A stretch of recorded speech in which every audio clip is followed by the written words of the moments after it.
Ah, the library. What a place, right?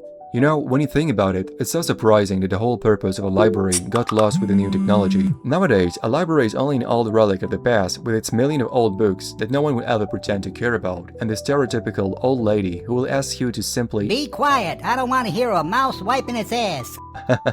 That's funny because I was just talking about you, Patricia. And also, okay, that's it. Is everything okay?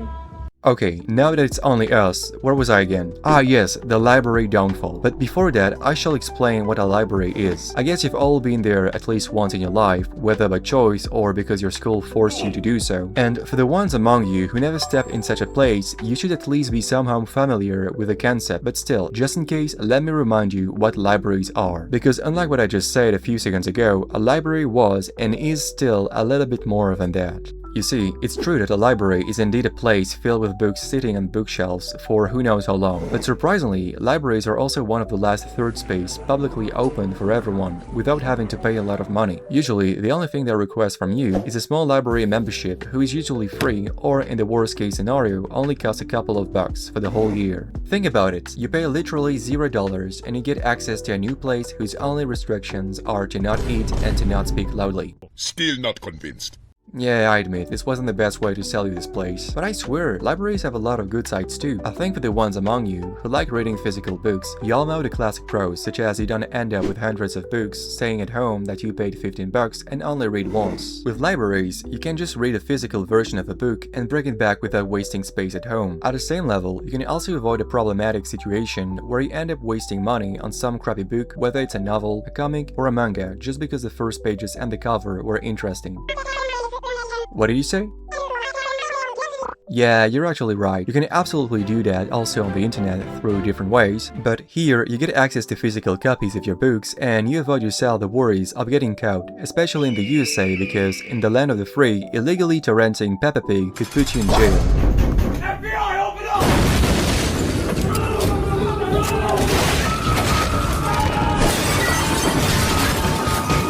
Back to the library itself, a good number of them don't only propose you books, instead they also propose you different media such as DVD, CD, video games, and in some cases, board games. By the way, I mentioned to you earlier that libraries are a third space for good reasons. You see, many libraries host different small events that could allow you to meet new people. Among the classical ones, you can find events such as book clubs, story time, and some workshop when they don't host small tournament for random board games or even card games. On top of that, your library can also advertise some cultural events close to you, even if they don't host it directly. The good thing is that whether you're an adult or a young kid, there is a chance you'll find something for you at some point. By the way, if you don't like kids, the library also got you covered, because most of the time, if the library is big enough, it will be divided into different sections if not entire different buildings. And as you can guess, one will be dedicated to the kids, while the second one for the grown-up only. But don't expect to find anything special there, except maybe the absence of kids most of the time, and the calm you can enjoy without them. And that's another good thing with the libraries. You see, because of the presence of Patricia and other librarians, these places are usually very quiet, and so it could be a very good alternative for most people who are either forced to listen to their neighbors arguing for the 10th time today, or unable to make their family understand they need calm to study. Obviously, libraries also offer you some protections against the odds of weather, whether it's hot or cold, but on top of that, many libraries will also give you free Wi-Fi. Wow.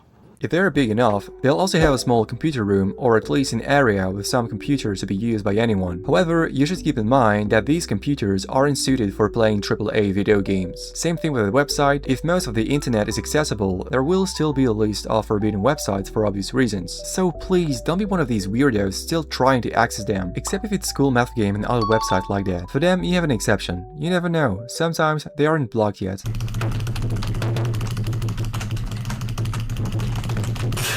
And for students wanting to study in library, you should also know that there is always the possibility that they do have copies of these very expensive books that your professor forced you to buy in college. But be aware that the version of the books you'll have will very often be from a previous edition, for the simple reason that libraries are always 2 steps behind when it comes to what is being released. Now honestly, it is something you can expect from them. They still need to be sure that the book isn't a trap or shady and can be displayed, so I can understand them. However, what I do not understand is the fact that even after all their verifications, somehow getting a book from a bookshelf feels sometimes like gambling. And if you watch my previous videos, you should know how I feel about gambling. I hate it so much!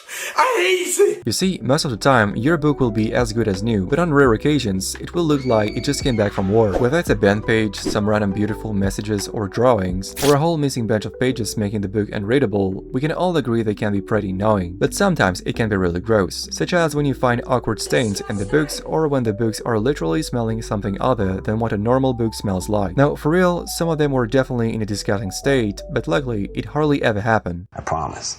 That being said, there is only one case where finding drawings and annotations in your books is amazing, and it's when they literally either highlight what is important or give you new context or details about what you read. I know that for novels this is quite useless nowadays because of ChatGPT or any LLM, but it can still be pretty useful when done on a college book. I mean, that's if you're still going to college, because with the last number I saw, whether you go to university or not, it seems that it doesn't change anything in the end, because when looking for a job, AI is still going to take it anyway. Thanks for reminding me.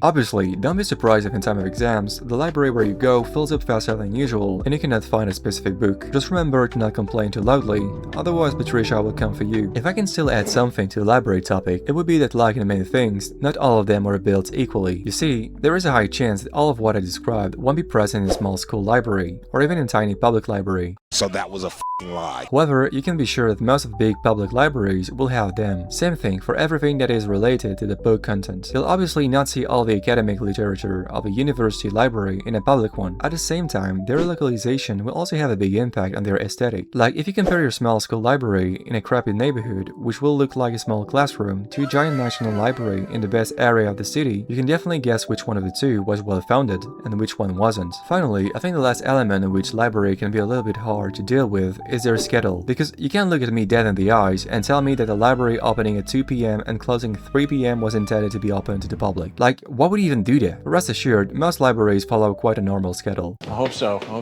With all what I said, I don't want you to think that libraries are perfect. After all, as I said earlier, it's still possible to do very similar things on the internet, but these third places are hard to find nowadays. I just wanted to quickly remind you about them and talk about what they could offer you. If you think I forgot something, just tell me in the comments.